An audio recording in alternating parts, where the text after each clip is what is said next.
Morokongana lwa namuli olwabuli balaza omwogezi wa poliisi mu ggwanga Azani Kasinja sikwagaliza abasiraamu mu kiseera ekirungi n'oluvannyuma nayozayeza bannayuganda n'abalamaze okutuuka ku lunaku lw'abajulizi.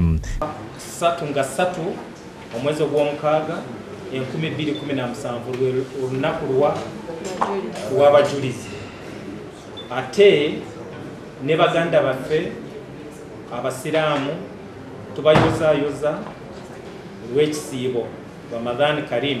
Kasinja agamba nti musanyufu olw'embeera y'ebyokwerinda bweyimiridde mu ggwanga era ng'ategeeza nti poliisi egezaako okukwata abantu abatanguledde mu bitundu by'e Masaka nga mu kiseera kino 3 batuusibwako ebisago ate 2 ne battibwa. Abaafa ye mwami Sirigo Fred ne mwami Senabulya Fred ab'Ekamenyamigo Village. Kasinja agamba nti poliisi etandise okukozesa obukodyo omuli okulagana n'abantu ba bulijjo okuzza obukiiko bw'ebyokwerinda ku ggombola buli muntu okumanya mulirwanawe okukola ebikwekedo n'okuwandiisa abantu bonna ku byalo. Okulaba nti tukolera mu nkola ya poliisi n'omuntu wa bulijjo. Ekyokubiri kulaba nti tuzaawo obukiiko ebyokwerinda obwa kugombolola.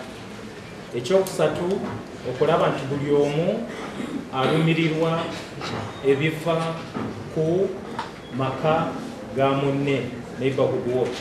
Alaze obunyamivu olw'ebigabiwa nti poliisi gyayogerera yesinga kutyobulidde emiryoboonto.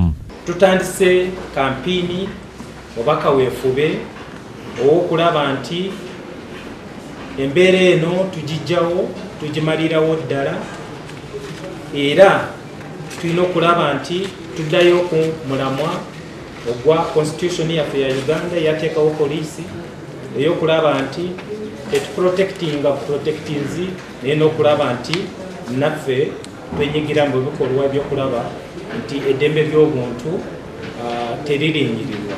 Kino kyava kwa lipoota y'akakiiko k'eddembe ly'obuntu yafulumiza wiiki ewedde ng'essa poliisi mu kifo ekisooka mu kutulugunya abantu.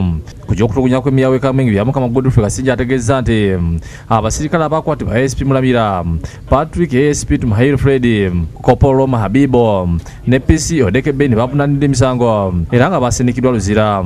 B'ofiisa baffe banna twamaze obakwata era ndowooza mwabalaba twabasimba mu mbuga z'amateeka enaku 26 omwezi ogwokutaano 2017. Agamba nti poliisi kyanoonyeza ku basirikale mu musango gwa byamukama era n'abamu ku basirikale aba poliisi abadduse ku mirimu. Agamba nti bagenda kukiriza musirikale yenna atyobula eddembe ly'obuntu.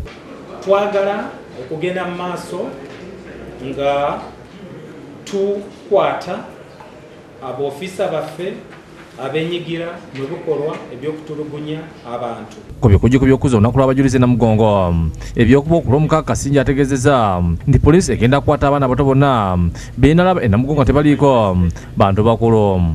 Sulaiman Mutebi yakusakidde eggulu eno ku Lwabukedde TV.